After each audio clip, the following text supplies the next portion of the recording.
औज़ुबिल्लाहिमिनश्शैतानिर्रजीम बिस्मिल्लाहिर्रहमानिर्रहीम।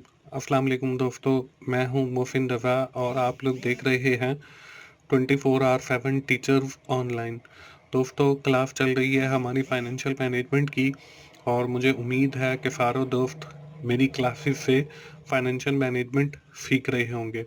दोस्तों, आज हमारी इस सीरीज़ का 20वां लेक्चर है।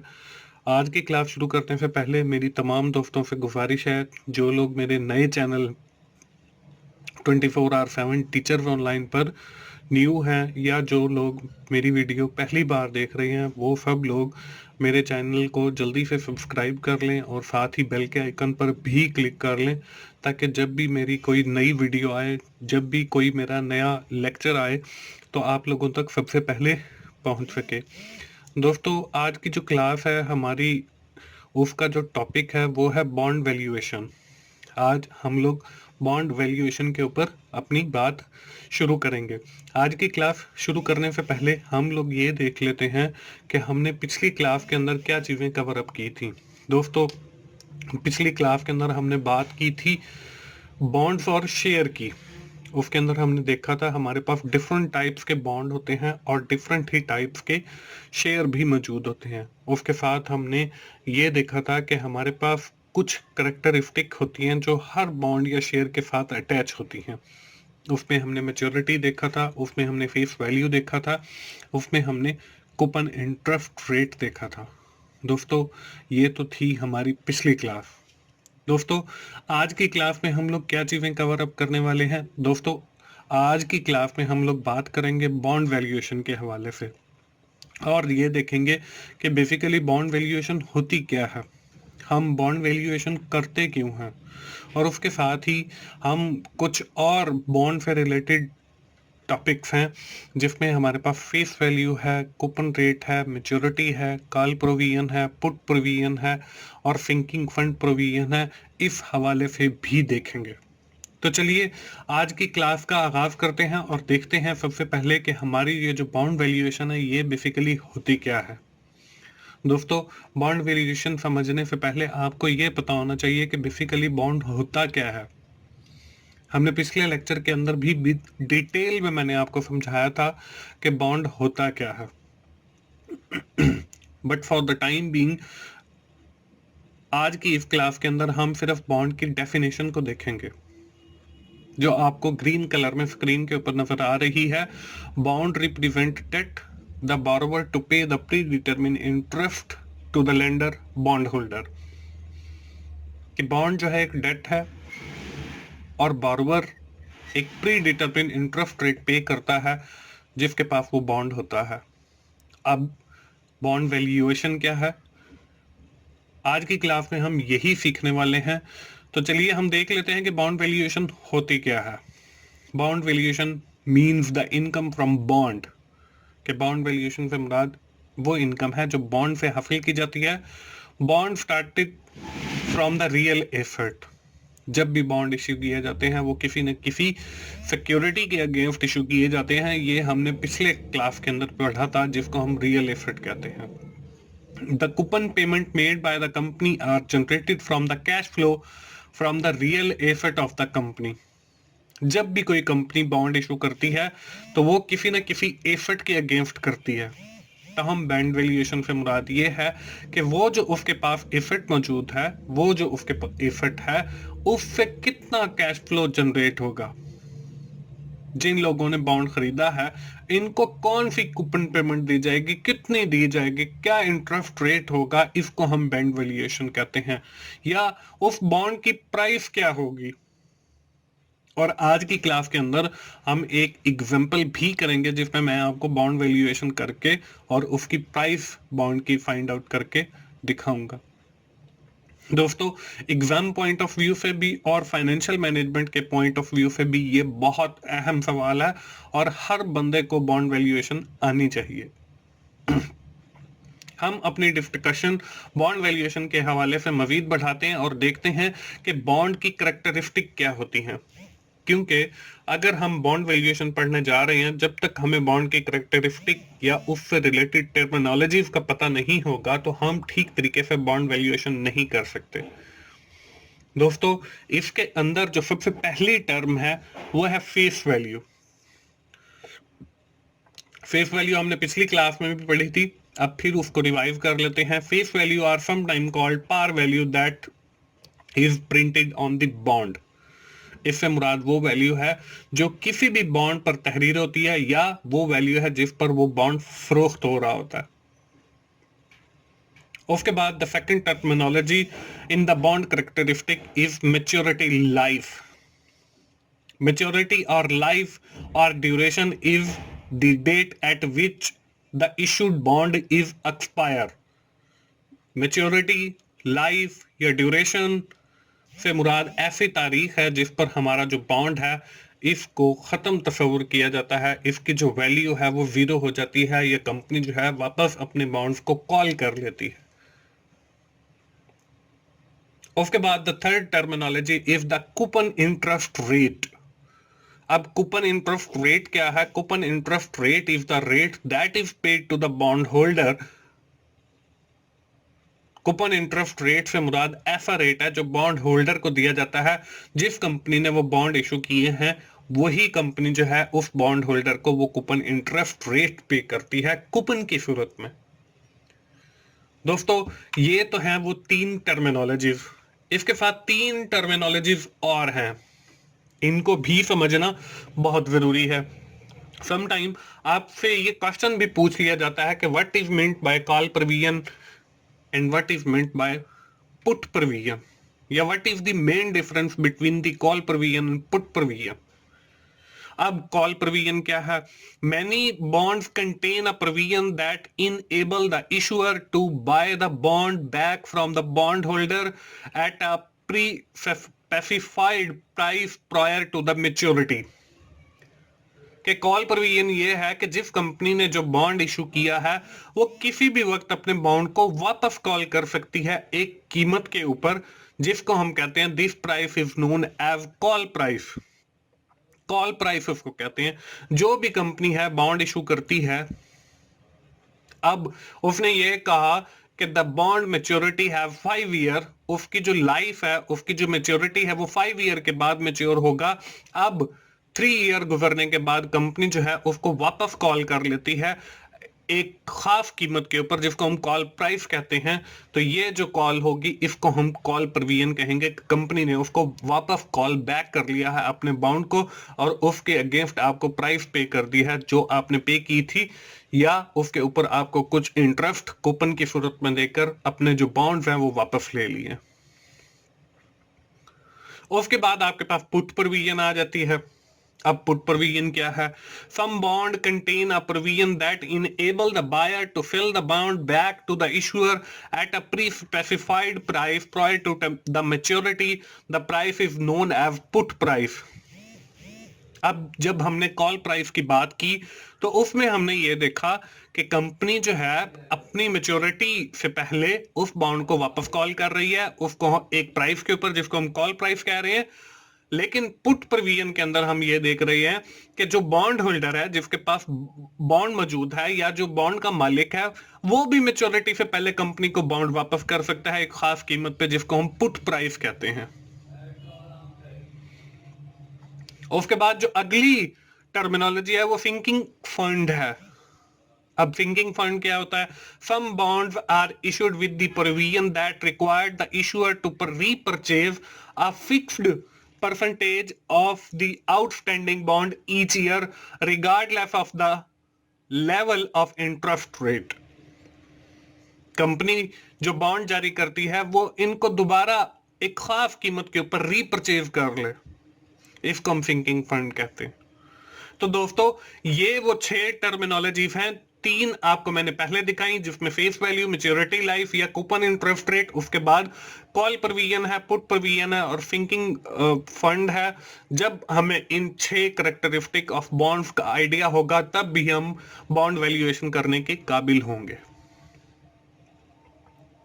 दोस्तों आज की क्लास का हमारा जो टॉपिक था वो बॉन्ड वैल्यूएशन था, तो हम बॉन्ड वैल्यूएशन से रिलेटेड एक एक्सरसाइज भी कर लेते हैं। एक्सरसाइज क्या है? A bond price equals the present value of its expected future cash flow. The rate of interest used to discount the bond cash flow is known as yield to maturity. इसके अंदर हम करते क्या है, इसके अंदर हम बॉन्ड की करंट प्रेजेंट वैल्यू फाइंड करते हैं from the expected future cash flow, जो हमारे पास कैश फ्लो दिया होता है उसकी मदद से, और साथ के साथ हमें कूपन इंटरेस्ट रेट और यील्ड टू मैच्योरिटी भी दिया जाता है। अब इसकी एग्जांपल भी आपको स्क्रीन पर नजर आ रही है। Suppose that a bond have face value RS 1000, कि एक बॉन्ड है, उसकी जो फेस वैल्यू है या जो उसके ऊपर प्रिंट की गई वैल्यू है वो 1000 है। A coupon interest rate is 4%. It means that the company is given to the bond holder is 4%, कि 4% कूपन दे रही है बॉन्ड होल्डर को company. The maturity of that bond is 4 year. 4 साल के बाद वो बॉन्ड जो है वो मेच्योर हो जाएगा। The bond makes annual coupon payment. अब वो जो कूपन इंटरेस्ट रेट है, कंपनी जो है एनुअल कूपन मतलब सालाना पेमेंट्स करती है। If the yield to maturity is 4%, और उसकी जो yield to maturity है वो भी 4% है। अब रिक्वायर्ड क्या है, find out the bound price at which the bond is selling in the market, कि ऐसी कीमत जिसके ऊपर आपका जो बाउंड है वो फेल हो रहा है। तो चलिए हम लोग इसके सोल्यूशन की तरफ बढ़ते हैं और देखते हैं कि ये हम कैसे फाइंड आउट करेंगे, इसकी कैसे वैल्यूएशन करेंगे। दोस्तों स्क्रीन के ऊपर आपको एक फॉर्मूला नजर आ रहा है जिसके जरिए हम बॉन्ड वैल्यूएशन करेंगे। C divided by 1 plus Y और उसकी रेव to the power T plus F divided by 1 plus Y और उसकी रेव टू द पावर T। अब इसके अंदर C से मुराद कूपन पेमेंट है, Y से मुराद यील्ड टू मैच्योरिटी या YTM है, F से मुराद फेस वैल्यू है। और इस क्वेश्चन के अंदर हमें दो चीजें और भी दी गई हैं, कूपन रेट जो कि 4% है और मैच्योरिटी वो भी 4% है, और साथ ही हमें यह बताया गया है कि the bond makes annual coupon payment, सालाना कूपन पेमेंट की जाती है। अब देखें इसमें जो हमारा सबसे पहला है कूपन पेमेंट, उसके सामने आपको क्वेश्चन मार्क नजर आ रहा है। तो हमने सबसे पहले जो है बाउंड की प्राइस फाइंड करने से पहले हमने कूपन पेमेंट फाइंड आउट करनी है। दोस्तों राइट साइड के ऊपर आपको कूपन पेमेंट भी फाइंड की हुई नजर आ रही है, जिसमें हमने फेस वैल्यू 1000 है, कूपन रेट हमारे पास 4% है। जब हमने 4% को फेस वैल्यू के साथ मल्टीप्लाई किया 1000 के साथ, तो 1000 multiply by 0.04 that is equal to 40। हमारे पास 40 जो है वो कूपन पेमेंट आ गया, मतलब C आ गया। जब हमारे पास कूपन पेमेंट आ जाएगा तो उसके बाद हम लोग उस बॉन्ड की वैल्यूएशन करेंगे। अब वो कैसे करेंगे, फॉर्मूला हमारे पास ऑलरेडी दिया हुआ है, C divided by 1 plus Y और उसकी रेव to the power T plus F divided by 1 plus Y और उसकी रेव टू द पावर T। उसके बाद हमारे पास देखें, अब कूपन पेमेंट 40 है डिवाइडेड बाय 1 प्लस 4% और उसकी रेव to the power 1 plus 40 divided by 1 plus 4% रेव टू द पावर 2। क्योंकि हमारे पास जो टाइम पीरियड है वो मैच्योरिटी का वो 4 ईयर है, तो इसलिए हमने उसको 4 टाइम लेंगे। 40 डिवाइडेड बाय 1 प्लस 4% और उसकी रेव to the power 3 plus 40 divided by 1 plus 4% और उसकी रेव टू द पावर 4 प्लस 1000 उसकी फेस वैल्यू है डिवाइडेड बाय 1 प्लस 4% और रेव टू द पावर 4 आ गया। अब देखें इस फॉर्मूला के भी दो हिस्से हैं, एक C divided by 1 plus Y raise to the power T time है, जितना हमें टाइम पीरियड दिया गया वो आ जाएगा, और आगे जो फेस वैल्यू के साथ है वो T हमारे पास फुल टाइम आ जाएगा, मतलब हमने 4 ले लिया। जब आगे हमने इसको कैलकुलेट किया तो 4% का परसेंटेज खत्म करने के लिए 4 डिवाइडेड बाय 100 करेंगे तो वो हमारे पास 0.04 आ जाएगा। अब जहां पे 4% लिखा हुआ था वहां पे मैंने 0.04 लगा दिया। उसके बाद हम देखें 40 डिवाइडेड बाय 1.04 और उसकी raise to the power 1 plus 40 divided by 1.04 और उसकी raise to the power 2 plus 40 divided by 1.04 और उसकी raise to the power 3 plus 40 divided by 1.04 और उसकी raise to the power 4 plus 1000 divided by 1.04 और उसकी रेज़ टू द पावर 4। जब हमने रेज़ टू द पावर निकाल ली तो हमारे पास जो है कुछ इस तरीके से वैल्यू आ गई। 40 divided by 1.04 plus 40 divided bye 1.08 plus 40 divided bye 1.12 plus 40 divided bye 1.17 plus 1000 divided bye 1.17। आगे फर्दर जब हमने कैलकुलेट किया तो हमारे पास 38.46 प्लस 36.98 प्लस 35.55 प्लस 34.19 प्लस 854.80। जब हमने इन सारी वैल्यूज को प्लस किया तो हमारे पास 1000 जो है इसका आंसर आ गया।